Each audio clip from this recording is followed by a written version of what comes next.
নমস্কার। এই মুহূর্তে আমি আছি আংরাভাষা নদীর ব্রিজের ওপরে। কাল সারা রাত ধরে বৃষ্টি হয়েছে, এখনো হয়ে যাচ্ছে বৃষ্টি। আর সেই বৃষ্টির দরুন নদীর এই ভয়ঙ্কর রূপ, এই স্রোতস্বিনী রূপ দেখুন, কি বেগে জল আসছে। জলের শব্দও আপনারা শুনতে পাচ্ছেন। এটা আংরাভাষা নদী। আমার ঠিক পেছন দিকটায় গয়েরকাটা চা বাগান, ওই দূরে যেখানে দিগন্ত দেখা যাচ্ছে ঠিক ওখানটাই গয়েরকাটা চা বাগান।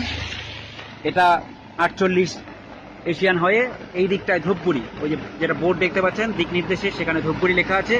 এখান থেকে ধূপগুড়ি 10 কিলোমিটার। আর এই দিকটায় গয়েরকাটা, গয়েরকাটা হয়ে 3টে রাস্তা, সোজা গেলে বিন্নাগুড়ি বানারহাট হয়ে নাগরাকাটা হয়ে মালবাজার, আর ডান দিকে গেলে তেলিপাড়া বীরপাড়া হয়ে মাদারিহাট, আর বাঁ দিক গেলে নাথুয়া। আর এইটাই কাছাকাছি যেটা টাংরাভাষা গ্রাম।